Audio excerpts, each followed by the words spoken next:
오늘 우리에게 주신 하나님 말씀은 마태복음 11장 2절에서 10절까지 말씀입니다. 그런데 요한은 그리스도께서 하신 일들을 감옥에서 전해 듣고 자기의 제자들을 예수께 보내어 물어보게 하였다.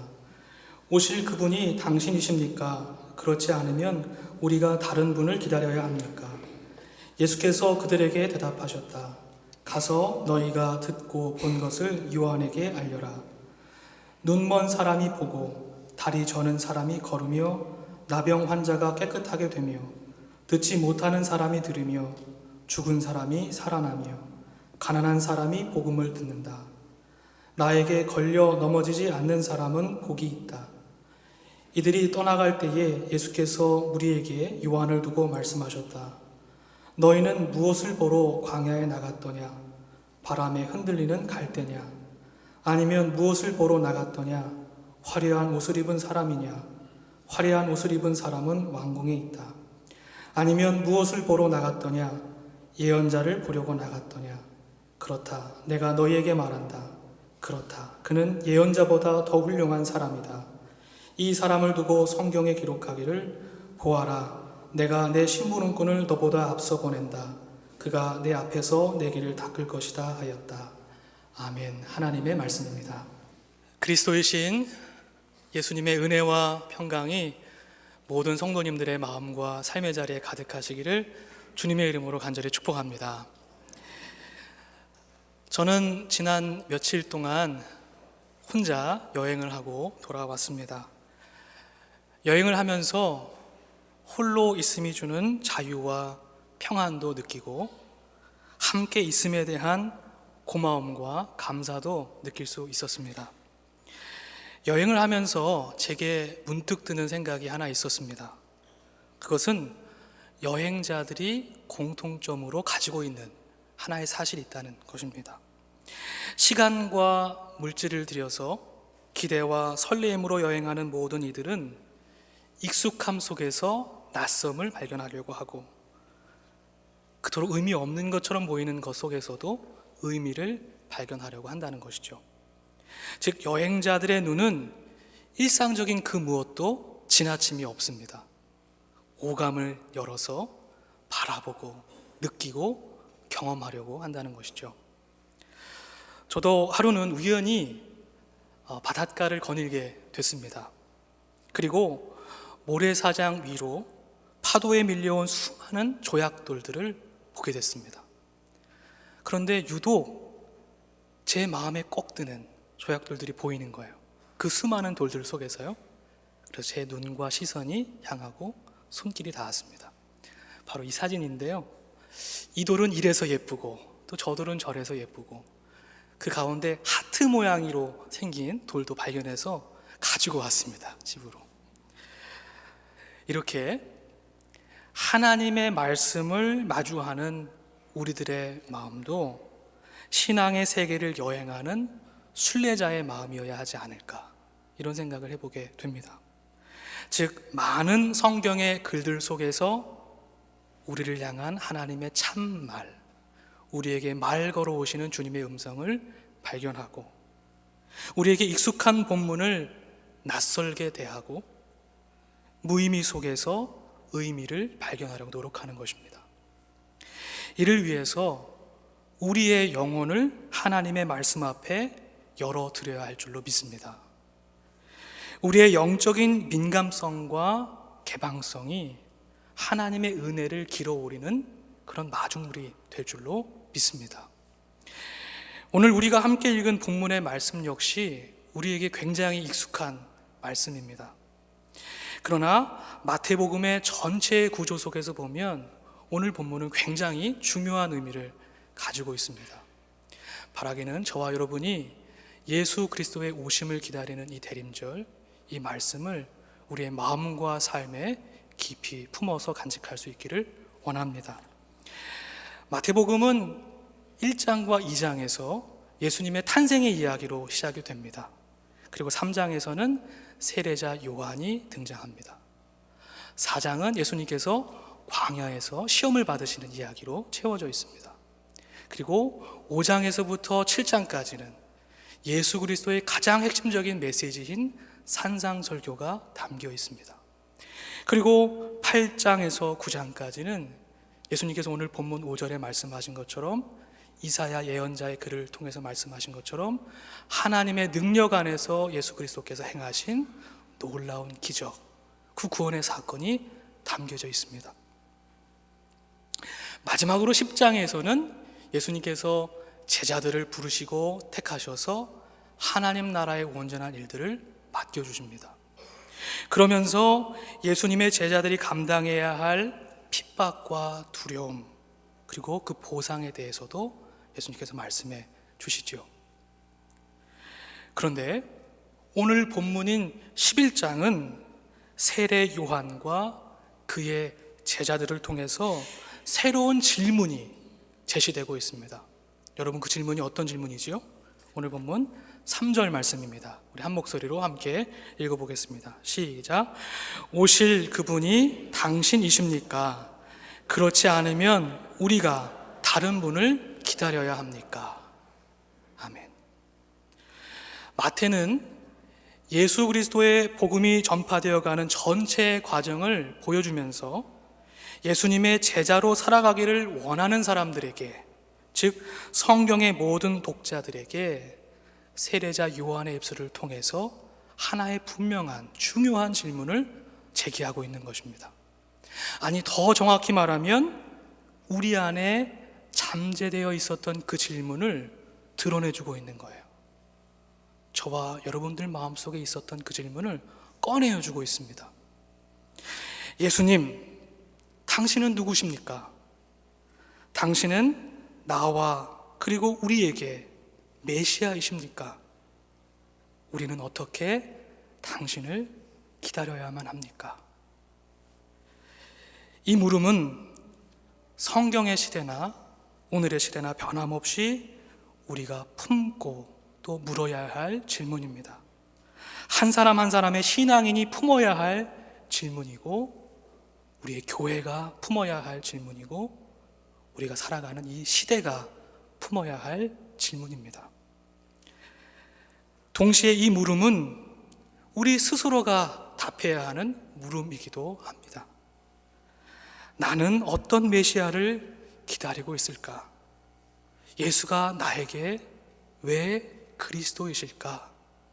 예수가 나에게 왜 메시아이실까? 오늘 성경 본문에 세례자 요한의 제자들의 물음, 예수님의 답변, 예수님의 물음, 그리고 사실은 세례자 요한의 반응이나 대답이 나와야 할 법한데 세례 요한의 반응이 담겨 있지 않습니다. 왜일까요? 성경의 관심은 세례자 요한의 응답이 아닙니다. 성경의 관심은 저와 여러분의 응답입니다. 이 물음에 우리가 어떻게 응답하고 있는지를 성경은 관심하고 있는 것입니다. 오실 그분이 당신이십니까? 그렇지 않으면 우리가 다른 분을 기다려야만 합니까?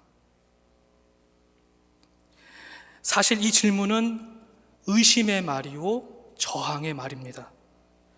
실제로 이러한 질문을 던지고 있는 세례 요한 역시 로마 식민지배의 앞잡이 노릇을 했던 헤롯 안티파스의 저항에서 감옥에 갇히게 됐기 때문에 마음속에서는 자신과 민족을 구원할 정치적인 메시아를 꿈꿨을지도 모릅니다. 그래서 더욱 그는 예수가 메시아임을 확인하고 확신하기를 원했을지도 모릅니다. 다른 한편 이 세례 요한의 태도를 통해서, 그 제자들의 태도를 통해서 모든 참된 신앙은 이러한 의심과 저항 없이 체득될 수 있는 것은 아니구나 라는 생각도 하게 됩니다. 의심은 확신의 전 단계인 것이죠. 그렇다면 당시 메시아를 기다리는 사람들, 당시 사람들의 모습, 세대들의 모습은 어떠했을까요? 오늘 본문 이후에 11장 16절 이하에 보면 예수님의 눈에 담긴 당시 사람들의 모습이 그려져 있습니다. 조금 길지만 16절부터 19절까지 말씀을 우리 함께 읽어보겠습니다. 시작. 이 세대를 무엇에 비길까?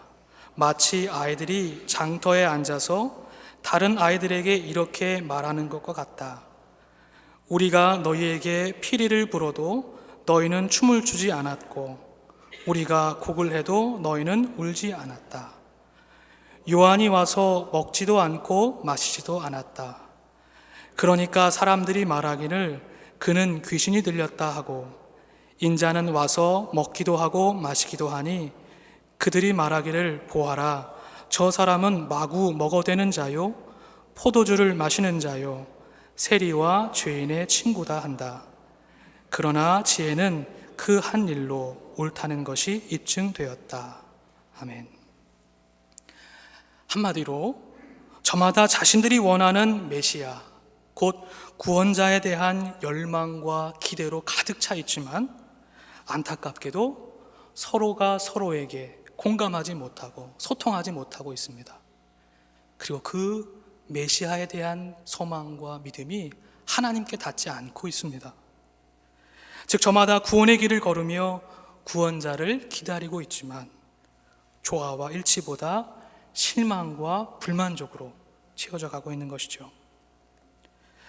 더불어 당시 사람들은 세례 요한에 대한 비난의 근거를 예수님께 요청하고 반대로 예수님에게서는 볼 수 없는 것을 세례 요한에게 요청하고 있습니다. 즉 어느 누구도 메시아로서 그들을 만족시킬 수 없었습니다. 그렇다면 오늘 우리가 살아가고 있는 이 시대, 이 세대는 어떠한 모습으로 하나님 나라, 예수 그리스도의 오심을 기다리고 있는 것일까요? 전쟁의 소식은 끊이지 않고 있으며 평화의 약속은 묘연하게 느껴집니다. 생태계의 파괴와 자연재해, 가난과 굶주림의 문제, 그리고 사회 양극화의 문제는 해결의 기미를 보이지 않고 있습니다. 이러한 모든 현실이 메시아가 없음을 증거하는 것이라고 생각하고 메시아를 향한 우리의 기다림을 허황된 것으로 만드는 듯 보입니다. 어쩌면 우리의 세대는 하나님 나라를 향한 소망을 잃어가고 있는 것이 아닐까, 이런 염려와 걱정을 하게 됩니다. 그러나 예수님은 이렇듯 자신의 메시아의 됨에 대한 의심과 확신 사이에 서 있는 세례 요한과 그 제자들에게 메시아를 향한 자신들의 관점과 척도를 절대화했던 사람들에게, 그리고 오늘날 곤고한 절망의 상황 가운데 하나님 나라가 없다고 말하는 사람들에게 다음과 같이 답변하고 계십니다. 오늘 본문 6절의 말씀입니다. 함께 한 목소리로 읽어보겠습니다. 시작. 나에게 걸려 넘어지지 않는 사람은 복이 있다. 아멘. 성경의 번역이 참 흥미롭습니다. 한국의 공동 번역 성서에는 예수님에게 의심을 품지 않는 사람, 그 사람은 복이 있다, 이렇게 번역했고요. 독일의 루터 번역에서는 예수님에게 화를 내지 않는 사람은 복이 있다, 이렇게 번역했습니다. 그리고 바시스 비벨 같은 현대어의 번역에서는 예수님을 거절하지 않는 사람은 복이 있다, 이렇게 번역했습니다. 오늘 우리가 읽은 본문에는 이 의심과 화와 거절, 이것을 걸려 넘어지는 행동으로 표현해주고 있어요. 성경을 읽으면서 우리는 예수님을 의심하고 예수님께 화내고 예수님의 길을 거부했던 사람이 과연 누구였던가 깊이 성찰해 보아야만 합니다. 바로 저와 여러분이 예수님의 길을 거부하고 화내고 예수님의 길을 따르지 않은 그 한 사람이 아니었던가 깊이 성찰해 보아야 할 줄로 믿습니다. 어쩌면 참된 예수의 길을 걸으려는 모든 사람들이 이러한 걸려 넘어짐의 과정을 반드시 겪어야 한다는 생각도 해보게 됩니다. 왜냐하면 예수와 함께 걷는 그 길은 넓고 편안한 길이 아니고 좁고 협착하고 험한 길이기 때문입니다. 감사한 것은 우리가 참된 제자의 길, 예수의 길을 걷기를 다짐한다면 우리를 도우신 하나님의 성령께서 우리와 함께 해주신다는 놀라운 사실입니다. 우리의 의심을 확신으로 바꿔주시고 우리의 분노를 온유함으로 바꿔주시고 우리의 조급함, 그 조급함을 기다림과 인내로 바꾸어 주시고 우리의 우둔함과 어리석음을 하나님의 지혜로 바꿔주십니다. 그래서 그 길을 온전히 끝까지 걸어갈 수 있도록 하나님께서 인도해 주십니다. 사랑하는 성도 여러분, 예수 그리스도께서 지금 여전히 살아 계셔서 우리와 함께하고 계신 줄로 믿습니다. 우리 안에서 성령님께서 그것을 증언해 주십니다. 그렇다면 성도 여러분, 예수의 메시아 됨을, 예수의 그리스도 되심을 고백하며 그것을 찬양하는 사람들에게는 어떠한 변화가 일어날까요? 성경은 우리가 예수를 우리의 메시아로, 그리스도로, 구원자로 고백한다면 우리 안에서 예수 그리스도로 말미암은 놀라운 변화가 일어난다고 약속해주고 있습니다. 그 변화와 그 새로운 시작은 우리 안에서 일어나는 것이지만 우리 안에서 기인한 것이 아니기 때문에, 우리 때문에 일어난 것이 아니기 때문에 더욱 낯설고 더욱 놀랍고 더욱 새롭다고 성경은 우리에게 약속해 줍니다. 오늘 본문 5절 말씀 함께 믿음으로 읽어보도록 하겠습니다. 시작. 눈먼 사람이 보고 다리 저는 사람이 걸으며 나병 환자가 깨끗하게 되며 듣지 못하는 사람이 들으며 죽은 사람이 살아나며 가난한 사람이 복음을 듣는다. 아멘. 우리가 우리의 힘으로 만들어낼 수 없는 놀라운 구원의 사건이에요. 우리가 예수를 그리스도로 고백할 때, 메시아로 고백할 때 하나님의 성령의 능력 안에서 우리 안에 이러한 전적인 삶의 변화가 일어난다는 사실을 성경의 말씀은 우리에게 약속해 주고 계십니다. 사랑하는 성도 여러분, 우리의 내면과 삶 속에서, 우리의 가정과 교회에서, 우리가 몸부쳐 살아가는 이웃과 세상 속에서 주께서 오늘 이 약속해 주신 놀라운 약속의 말씀이 이루어질 줄로 믿습니다. 하나님께서 우리의 절망을 희망으로 바꾸어 주실 줄로 믿습니다. 예수님을 기다리는 대림절, 당신은 어떤 메시아를 기다리고 있습니까? 예수가 당신에게 메시아입니까? 다시 한번 성경이 우리에게 던지는 이 질문 앞에 서시기를 바랍니다. 그리고 진실한 믿음으로 고백하시기를 바랍니다. 이제 추상적이고 교리적인 메시아에 대한 고백과 기다림을 거두고 우리의 온 마음과 생각과 삶을 기울여 예수 그리스도의 제자로서 그 길을 따라 걷기를 원합니다. 그래서 예수님께서 약속해 주신 오늘 그 놀라운 변화의 말씀이 저와 여러분들의 삶과 가정 위에, 우리의 믿음의 공동체 위에, 우리의 삶의 자리에 성령 충만 가운데 이루어질 수 있기를 주님의 이름으로 간절히 축복합니다. 함께 기도하겠습니다.